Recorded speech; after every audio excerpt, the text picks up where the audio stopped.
Again, big applause,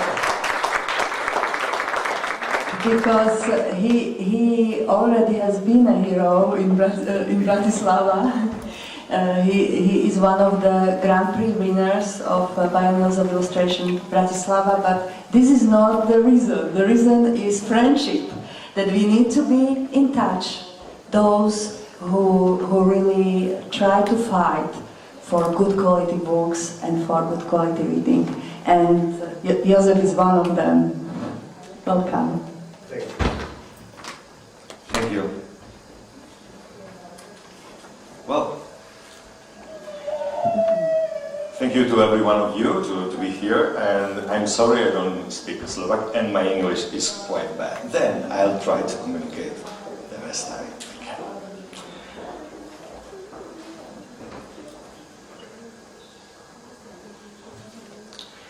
To feel is the matter, to represent emotions, sadness or joy, friendship, love or solitude or courage. Today, I'm happy to be here, and also I feel a bit embarrassment because there are many people who know more than me about children's literature. And then I didn't know how to come along here. And then I bring a friend of mine.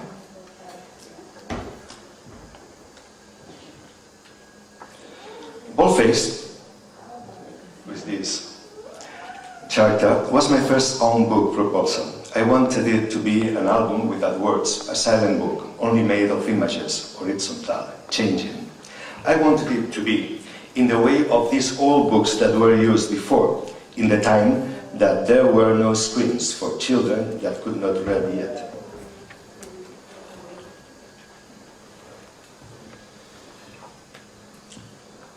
However, Daniel Goldin, who was then a publisher of the Fondo de Cultura Económica, asked me to add the text to the images. That's why I had to find an independent text to go with the drawings. And I asked it to a friend of mine, Rosana Corvinos, who knew my intentions, and then he did this text that now I will present you.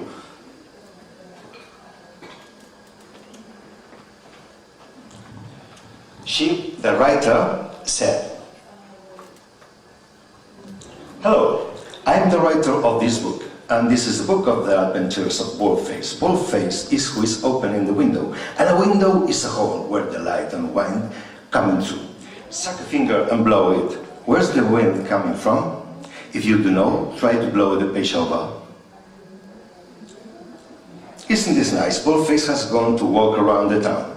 Do you like to walk around the town? Boldface lives in a big town, and he sometimes gets on any bus without knowing its number, and gets off wherever he likes to, and discover new corners. And then he thinks to himself, these are new to me, but I'm sure neighbors quarrel here. This is a place where couples kiss, and a lame cat have kittens. He also likes to wonder what he could find under the ground he's stepping on.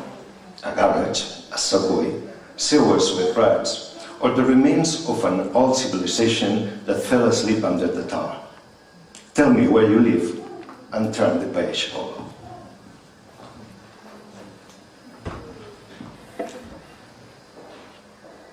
I'm afraid of bugs, and I don't know why, since I'm much bigger than they are.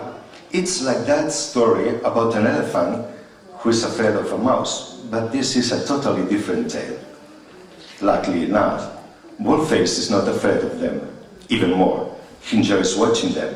Or how can a fly so fast? You see now, and now you don't. And now, he'll very slowly follow that ant with a breadcrumb. And Boldface laughs when he finds the ant hole. So, come out while others go in with food, carrying pieces of bread that are so big that are almost impossible to carry. And what is surprising, they never bump one into the other. And you know what? Walking is faster than driving a car. Boldface likes to walk, and he can do that in the countryside while he shouts out the names of flowers. Rose, and one step forwards. Carnation, a step and a hop. Sunflower, and a hip hop. Shout the name of the flower you like most, hop and turn the page. Mary, Tim, Tom, Pete, Sarah and Jack are all friends. Mary goes with Tim to buy milk for him not to carry so much. Then Tim invites Tom and Mary to have tea. Sarah and Jack pillow fight on the bed. Sarah and Mary like to invent songs while Jack writes their lyrics and Tom plays the guitar. Tim and Sarah swap clothes and love in front of a mirror. Jack gets cross with Tom because he won't lend him his pencils. Sometimes Mary, Tim, Tom, Pete, Sarah and Jack meet and do nothing else but be together. Baldface never knows what's going to happen when he goes to his friends' houses. He just knows he's going to meet them. That's why Baldface starts to whistle cans and perfumes before he goes to see them. And now that Baldface has just arrived, let's turn the page.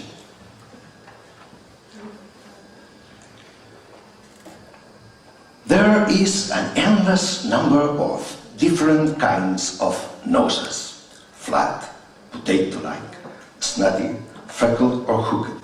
Baldface has a red and shiny clown's nose in his night table. Sometimes he sticks his hand into the drawer and says, "I'm going to put my nose on today." Then he leaves home and says hello to the people in the street.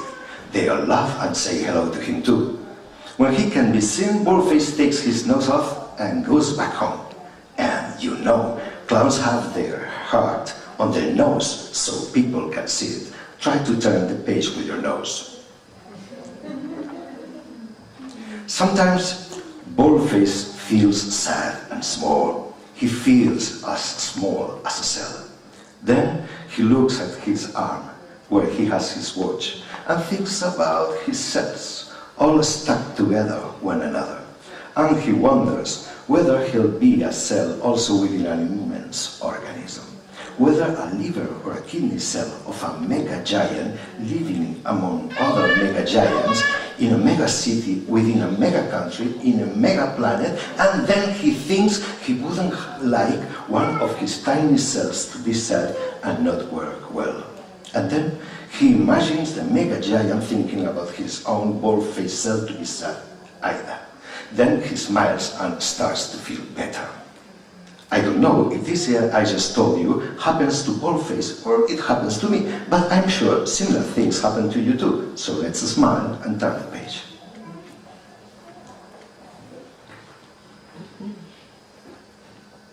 My grandfather, who is a very old man, doesn't believe that man has ever been to the moon or can travel in outer space. Nonsense, he says. But Granddad, look, you can see it on television. But Granddad doesn't even believe what he sees on television. They are all a bunch of lies, lies and lies.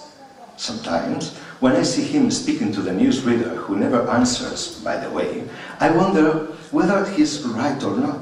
I don't know if Baldface believes that man has been to the moon, but I do know that when he looks up into the sky, the stars swim inside his pupils. This way, I can travel into the infinite outer space if I just look into his eyes. Look into the eyes of a person next to you, tell him or her what you see, and don't forget to turn the page. Turn the page. Apples, apples. On Saturday mornings, when there's no school, my neighbor goes to the market with her mother. Have you got any apples? A man asks the seller. Yes, I do, he replies. Have you got any oranges? Certainly. Have you got bananas? I do. And have you got cherries? Yes, I do. And coconuts, and pineapples, and peaches. What else would you like? The lady that's buying half a kilo of lamb chops tells Baldface that if you want to make a good tomato sauce without the acid taste, you only have to add a tad of sugar into it and then cook it slowly. The lady of the half kilo of lamb chops also tells you to turn the page.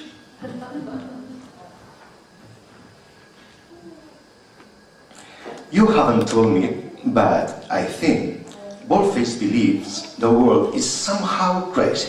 He loves the world, but he isn't quite sure where it's heading. From time to time, while walking among a hectic crowd, rushing to arrive anywhere on time, Baldface needs to stop a while because he gets his dizzy feeling coming out of his belly. And then he watches the people. There's a man with a dagger face, a woman won't stop sounding a klaxon, she's being fined by a policeman, while a girl is just passing people by without realizing. He will whisper to all of them, "Stop the world and let life caress your cheeks." And if the world is moving, you can turn the page. And I'll tell you what once happened to me. Well, also happened to Baldface. I one day went to a party where you could dance and only say two words, cheese and egg. It was, again, an agreement. People would drink cheese or egg, or drink cheese with egg. They would dance egg or cheese. They were either called cheese or egg. I met Baldface at that party. And so we became big friends with eggs and cheeses. Cheese, egg. You've turned all the pages.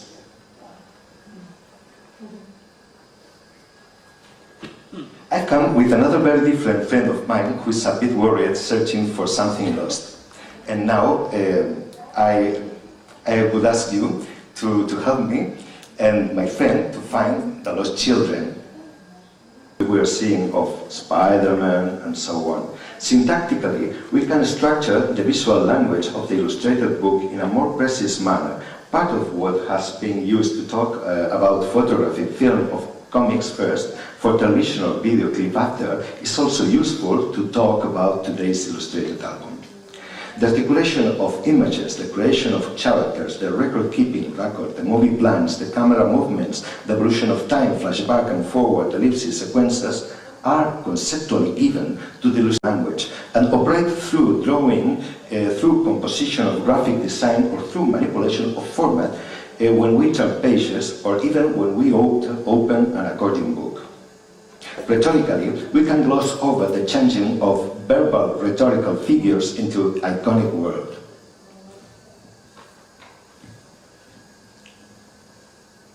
We are directors of a paper movie, a silent or sound movie. Today's illustration of books should not be contemplated in a simpler way, since there is nothing less available to us.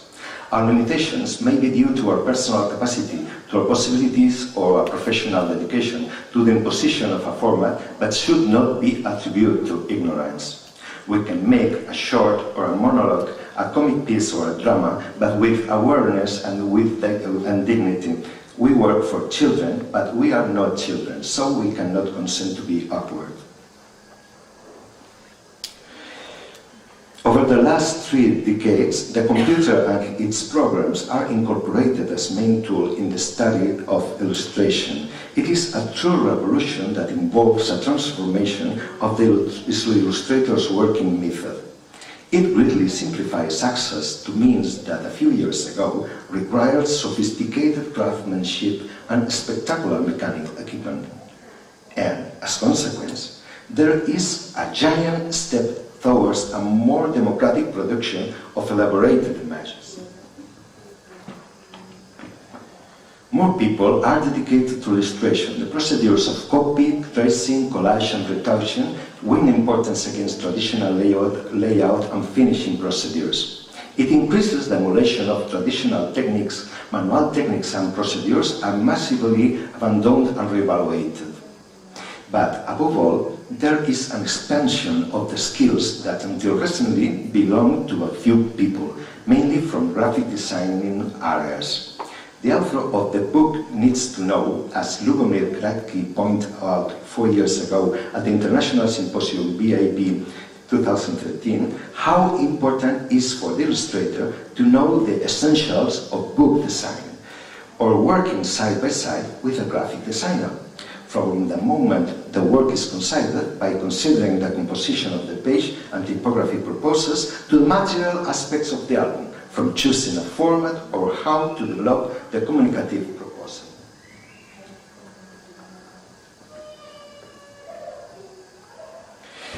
Incorporating communication technologies in the illustration also implies fundamental changes. The change in access to information with huge amounts available to all brings the need of a new extension of the skills of the illustrator. It makes easier while preparing and documenting both verbal and visual content, and it makes possible to make a deeper analysis work. Almost finished, we come to that interesting point to all of us. Also, as a consequence of the globalization of communications, the access to the world production of illustration implies the creation of a transnational artistic community. This open contact makes it easier to observe what was already international in some styles and to see formal similarities between illustrators. If each illustrator is considered as the link of a chain of formal affinity, we can unite it and achieve a better understanding of the work of each author in the reading context. If we follow a chain of illustrators united by a proximity in the form of expression, we can trace genealogies, identify origins, detect past masters. If we relate to a series of illustrators who visually resemble each other, if we are able to create a chain of style, we can reach their common reference. In this way, we can travel from transnational tendencies to national schools.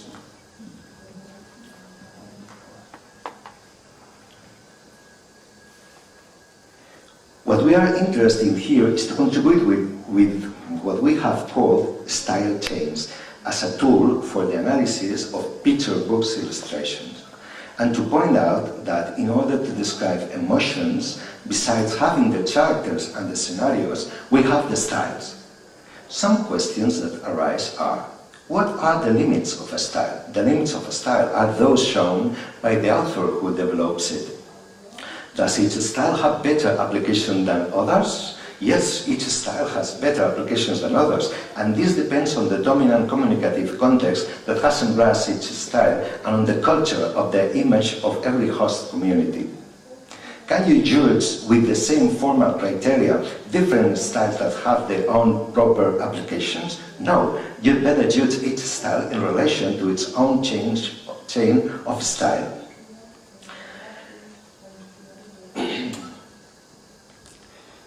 In order to begin to guide ourselves between styles in a simple way, we can classify them by their illusionistic capacity.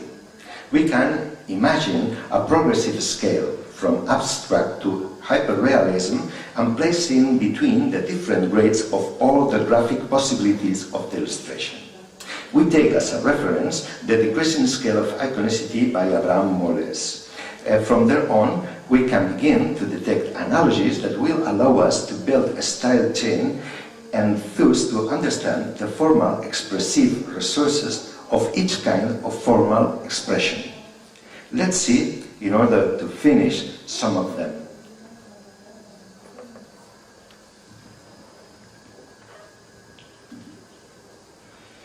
This is an illustration from Alfonso Ruano.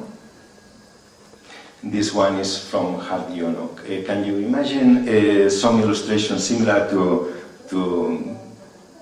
this that we have seen now? Should you know if there's in your mind some image of some different illustrator from these others?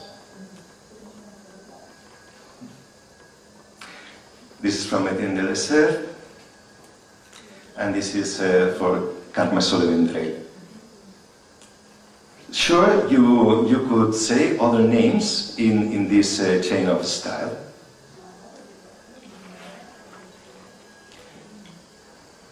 There's John Reis, there's Leo Leoni.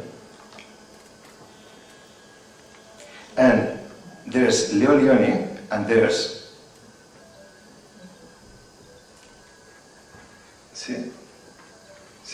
Eric Carle.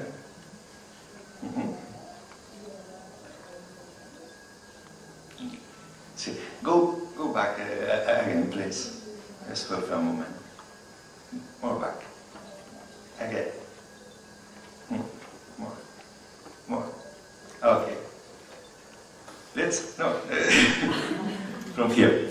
Then, we can can see also that if we are analyzing with a chain of styles and making our links, only detecting links, then we can put in relation two images, this and this one, and later put in of another different author with one another that we have seen, and then we can see the relation between the first and the third, and so on. Then we can see that we are thinking about the technique of collage, for instance, or we are talking about geometrical language. And then we can separate these kinds of expression, and we can understand what we are talking about in a visual language. That's an example. Let's go on. So, there we have John Elkhorn and Miroslav Sipa. We also can see people from different parts, different countries that are touched by similar styles that go transnational. It also helps us to analyze this transnational, as I said before. Then, just a moment. Another thing would be, and it would be the same, if we have a study of a national school, for instance, then we also are working for the formal expression and how it puts in relation all every single illustrator.